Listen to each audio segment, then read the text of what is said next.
Long, long ago, some 2,000 years or so, there lived a rich man with a good and beautiful wife.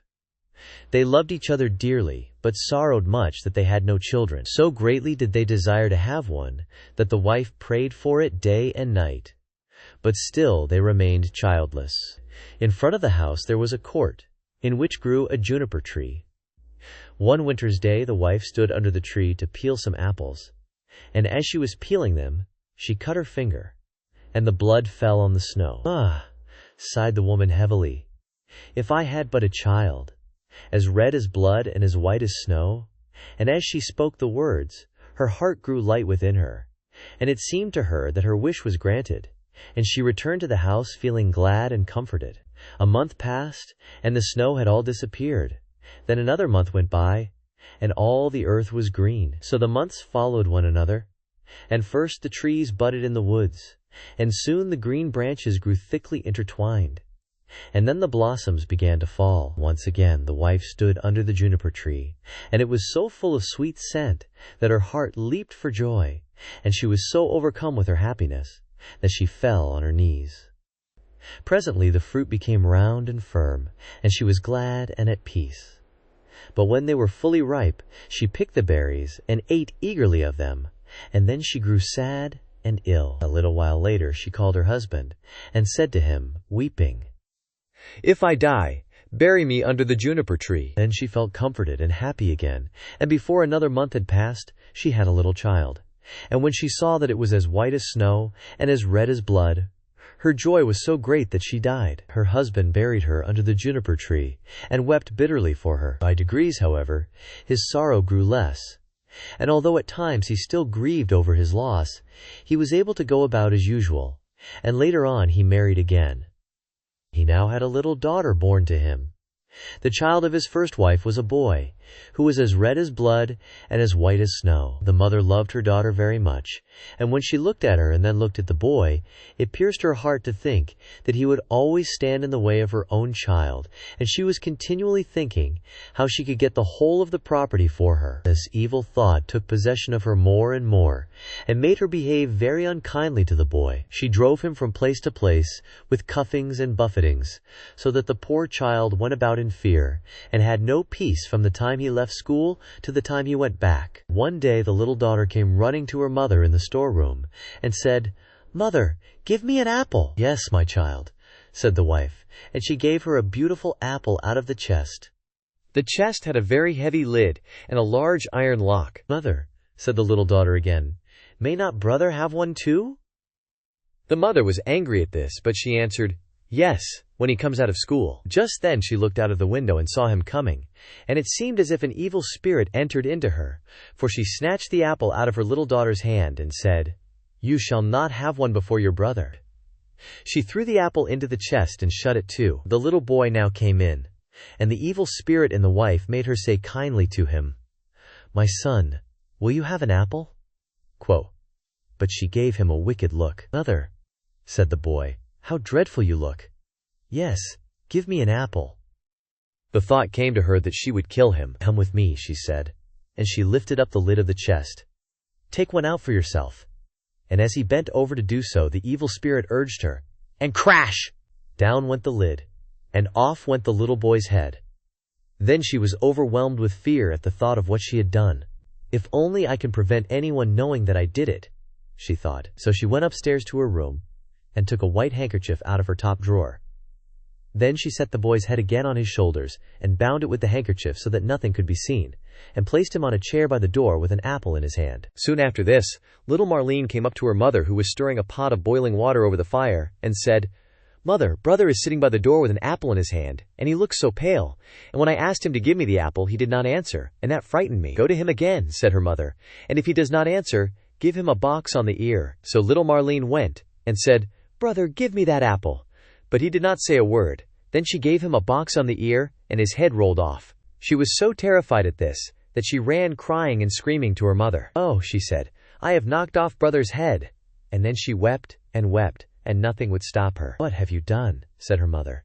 "But no one must know about it, so you must keep silence. What is done can't be undone. We will make him into puddings." And she took the little boy and cut him up, made him into puddings, and put him in the pot. But Marlene stood looking on, and wept, and her tears fell into the pot, so that there was no need of salt. Presently the father came home, and sat down to his dinner. He asked, "Where is my son?" The mother said nothing, but gave him a large dish of black pudding, and Marlene still wept without ceasing. The father again asked, "Where is my son?" "No," answered the wife. "He has gone into the country to his mother's great uncle. He is going to stay there some time." "What has he gone there for? And he never even said goodbye to me." "Well, he likes being there, and he told me he should be away quite 6 weeks. He is well looked after there." "I feel very unhappy about it," said the husband, "in case it should not be all right, and he ought to have said goodbye to me." With this he went on with his dinner, and said, "Little Marlene, why do you weep? Brother will soon be back." Then he asked his wife for more pudding, and as he ate, he threw the bones under the table. Little Marlene went upstairs and took her best silk handkerchief out of her bottom drawer, and in it she wrapped all the bones from under the table and carried them outside, and all the time she did nothing but weep. Then she laid them in the green grass under the juniper-tree, and she had no sooner done so than all her sadness seemed to leave her, and she wept no more. And now the juniper-tree began to move, and the branches waved backwards and forwards, first away from one another, and then together again, as it might be someone clapping their hands for joy.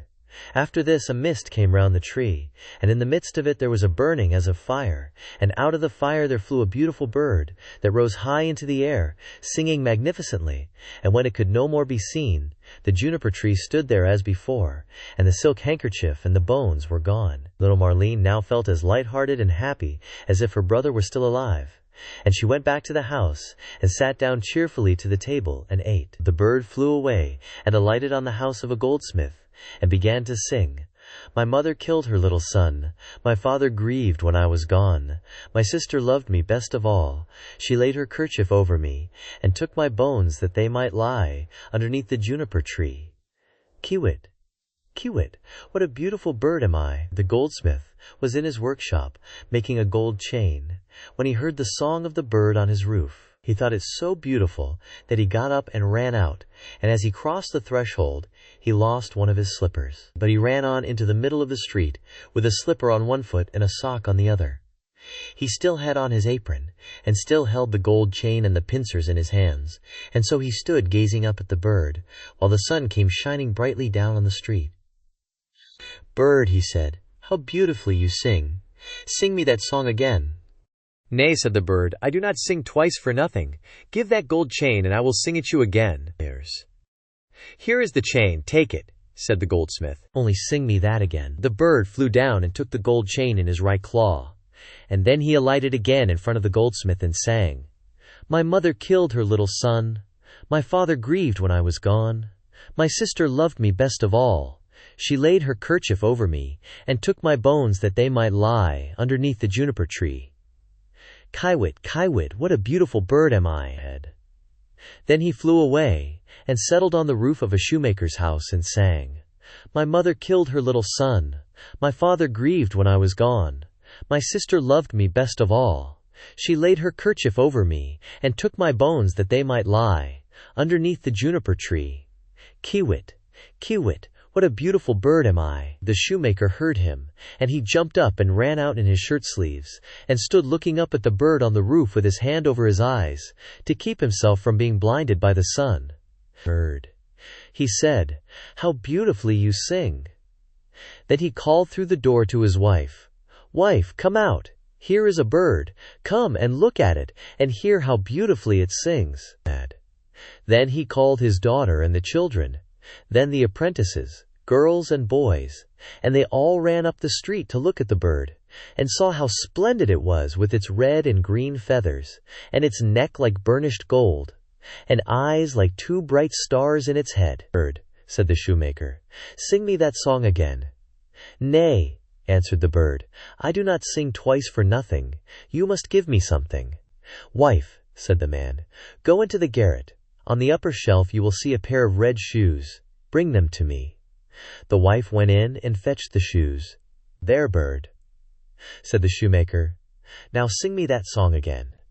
The bird flew down and took the red shoes in his left claw, and then he went back to the roof and sang, My mother killed her little son. My father grieved when I was gone. My sister loved me best of all. She laid her kerchief over me, and took my bones that they might lie underneath the juniper-tree. Kiwit, Kiwit, what a beautiful bird am I! When he had finished, he flew away. He had the chain in his right claw and the shoes in his left, and he flew right away to a mill, and the mill went click-clack, click-clack, click-clack. Inside the mill were 20 of the miller's men hewing a stone, and as they went, hick-hack, hick-hack, hick-hack, the mill went click-clack, click-clack, click-clack. The bird settled on a lime tree in front of the mill and sang, "My mother killed her little son." Then one of the men left off. "My father grieved when I was gone." 2 more men left off and listened. "My sister loved me best of all."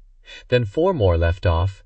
"She laid her kerchief over me, and took my bones that they might lie." Now there were only 8 at work underneath, and now only 5, the juniper-tree. And now only 1. Kiwit, Kiwit, what a beautiful bird am I! Then he looked up, and the last one had left off work. "Bird," he said, "what a beautiful song that is you sing." 50s. "Let me hear it too. Sing it again." "Nay," answered the bird, "I do not sing twice for nothing. Give me that millstone, and I will sing it again." "If it belonged to me alone," said the man, "you should have it." "Yes, yes," said the others. "If he will sing again, he can have it." The bird came down, and all the 20 millers set to, and lifted up the stone with a beam. Then the bird put his head through the hole, and took the stone round his neck like a collar, and flew back with it to the tree and sang, "My mother killed her little son. My father grieved when I was gone. My sister loved me best of all. She laid her kerchief over me, and took my bones that they might lie underneath the juniper-tree. Kiwit, Kiwit, what a beautiful bird am I!"